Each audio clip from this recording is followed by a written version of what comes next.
Tako, naslov mojega tega razmišljanja je primer dobre prakse nove evangelizacije s poudarkom na deklerikalizaciji.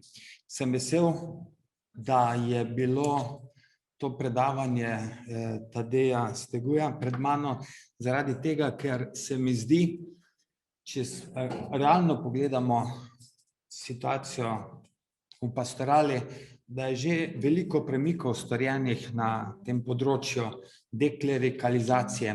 Zdaj samo odvisno, kam mi obrnemo fokus. Lahko se obrnemo, pa gledamo tista področja, kjer struktura in kleriki držijo stvari v svojih rokah, ali pa na drugi strani, kot je bil lep primer skupnosti Emanuel in pa neokatehumenata, ki so na tem področju pokazali, da se da živeti tudi drugače. Pastoralna situacija v slovenskem prostoru. Veliko teh stvari smo že videli, ampak takoj kot na začetku tega razmišljanja se mi zdi pomembno, da pogledam na eni strani to kleriško strukturo, na drugi strani pa laiško. In se mi zdi mogoče samo kot razmislek vprašanje terminologije laik, kakšno mesto ima, ali ga mi postavljamo laika na isto mesto kot klerika. Zdaj, če pogledamo čisto iz praktičnih razmer, vidimo, da je bil laik vedno, ne vem, pred drugim Vatikanskim koncilom podaljšana roka klerika. In tu se mi zdi, da bi bilo dobro morda celo redefinirati pojem laik, da bi lahko potem zastavili neko pastoralo, ki bi bila bolj uravnotežena.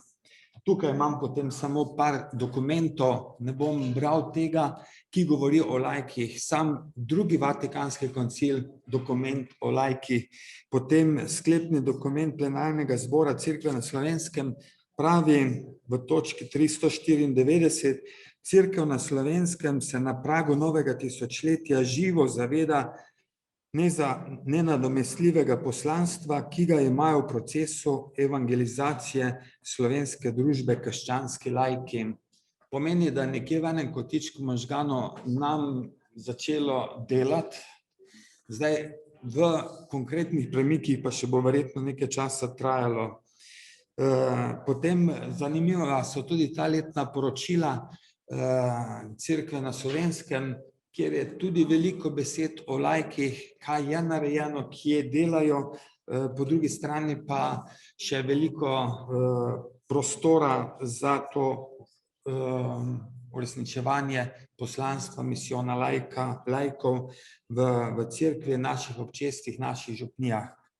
Nenazadnje tudi papež Janez Pavel II, dva taka bogata dokumenta o krščanskih laikih in pozneje navodilo o sodelovanju laikov pri službi duhovnikov.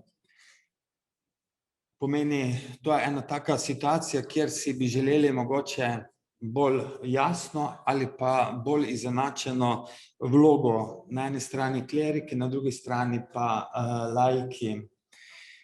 Mi je zanimivo, kjerkoli se rojeva nekaj novega, kjer išče cerkev pastorala novih poti, gre skoraj vedno tudi za to, da gre za nek proces deklerikalizacije. Pomeni, nova ideja je v osnovi že neke vrste deklerikalizacija. Zanimive so 3 knjige, ki jih imamo v slovenskem jeziku. Prva je ta prenovitev, sicer ameriški model, že avtorja sta duhovnik in laik, se mi zdi pomenljivo.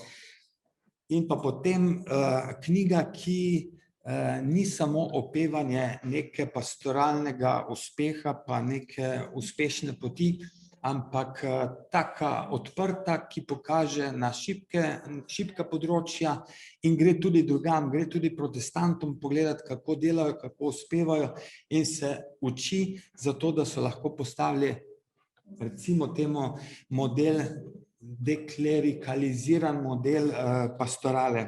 Druga knjiga je Gremo na misijon Otta Neubauerja, Otto Neubauer iz Dunaja. Gremo na misijon, ki je tudi ena taka čisto nova ideja, kako priti do ljudi, kako in v teh knjigah zelo malo najdemo besed o strukturi, o klerikih, ki bi to programirali, ki bi sklicali sinodo, konferenco, karkoli, da bi to načrtovali, ampak se je dejansko rodilo med laiki, ki so začutili ta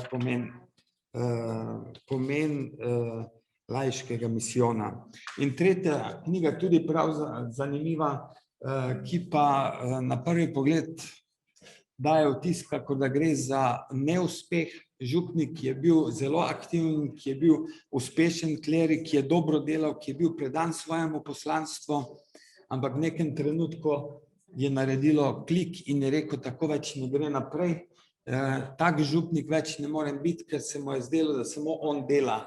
Pomeni župnik kot tisti glavni akter in na drugi strani laiki, ki so bili sicer njegovi sodelavci, ampak v tistem pomenu laiki, o katerem sem govoril malo prej. Jaz sam bi se ustavil pri dobri praksi tega kanadskega duhovnika Jamesa Mellona, zelo tak odmeven. Vesel sem, da je prišla tudi v slovenski prostor knjiga z naslovom Božja prenova, kateri predstavi neke možnosti za poživitev župnijske skupnosti. Predstavi nam nekaj lastnih izkušenj s tem, pa spodbuja tudi nas, da premislimo o dosedanjih modelih župnijskega občestva. Lahko bi rekli, jaz ne vem, koliko on to načrtoval, ampak pri njem so se stvari dogajale. Po eni strani, če bi imel samo eno župnijo, pa bi bil odgovoren samo za eno župnijo, bi verjetno ostal v tistem klasičnem kalupu. Potem pa, ko je bil odgovoren naenkrat za 3 župnije, se mu je zdelo, da več tega ne zmore. In ga situacija potisnila v ene take razmere, kjer se je potem rodil ta, recimo temu, njegov model vodenja župnije. In kot tisto glavno v župnijski pastorali dejanje, ki je naredilo premik, je ta tečaj Alfa, ki jo v glavnem poznamo. Njegova skrb ali pa njegov prvi cilj je bil, kako priti do ljudi.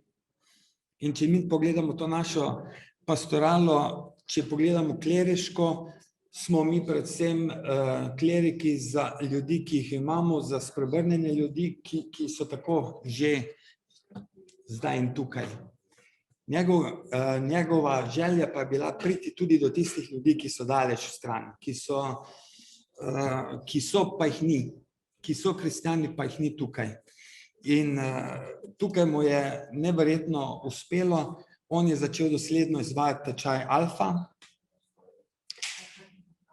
In recimo en takih podatkov je, da je istočasno potekalo 8 tečajev v njegovi župniji, kjer je imel, ne vem, 300-400 ljudi.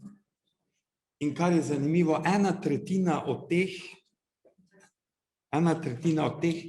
je bila takih, ki niso bili verni, ki niso prihajali v cerkev, ki niso. In njegov cilj v tem tečaju Alfa je v prvi vrsti, da ti ljudje začutijo sprejetost, da so doma, da so dobrodošli. In tu res veliko na tem delajo. Potem neformalno, to, kar je bilo tudi rečeno, neformalno druženje kot vstopno mesto. In v nadaljevanju se ponudi potem duhovna hrana in pa kateheza, ki pa je vse to, kar smo že govorili. Tako da zanimivo, da tudi papež Frančišek podpira pristop, ki ga ubirajo tečaj Alfa, v svojem nauku spodbudi veselje evangelija. Mogoče še samo, ko razmišljamo o tem modelu Jamesa Mellona, on je postavil sistem 5 točk. Prva točka je češčenje, to pomeni ostaja tisto, kar je tudi v eni klasični pastorali, pa klerikalni, še vedno maša, molitvena srečanja, ampak s poudarkom te sprejetosti. Potem naslednji korak je evangelizacija, ko gre za vsebino, ko gre za kerigmo, in pa tukaj evangelizacija ne gre samo za ljudi znotraj cerkve, ampak tudi za obrobne, kar pa je v duhu papeža Frančiška. Potem učenčevstvo, vseživljenjski proces rasti v sprejemanju evangelizacije. Tretji korak občestvo, od drugega Vatikanskega koncila vemo, kakšno mesto to občestvo ima. In pa kar se mi zdi v kontekstu tega našega razmišljanja pomembno, pa je ta zadnja točka služenje.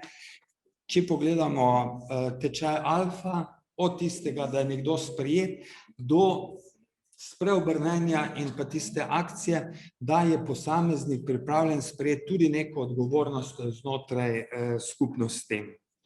To je en tak primer dobre prakse v Kanadi, ampak kar je zanimivo, da so nekateri slovenski duhovniki odkrili ta model, bili pred 3-4 leti v Kanadi na tečaju, in pripeljali ta model v slovenski prostor. Gre za Slovenj Gradec, za pastoralno zvezo večjih teh župnij in so dejansko s tečajem Alfa postavili temelje neke nove pastorale, kjer so postavili nove smernice in pa odprli vrata temu misijonskemu duhu, da so lahko tudi ljudje, ki so zunaj, prišli noter.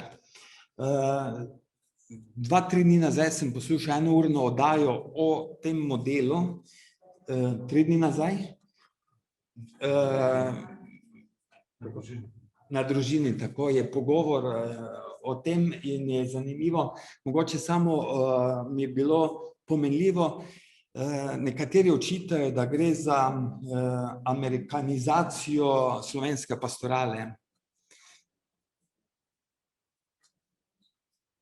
In Simon, ki je to na neki način pripeljal v slovenski prostor, on pravi, ko gre za oznanjevanje Jezusa, ne more biti amerikanizacija, ampak je lahko samo evangelizacija, pripeljati v to.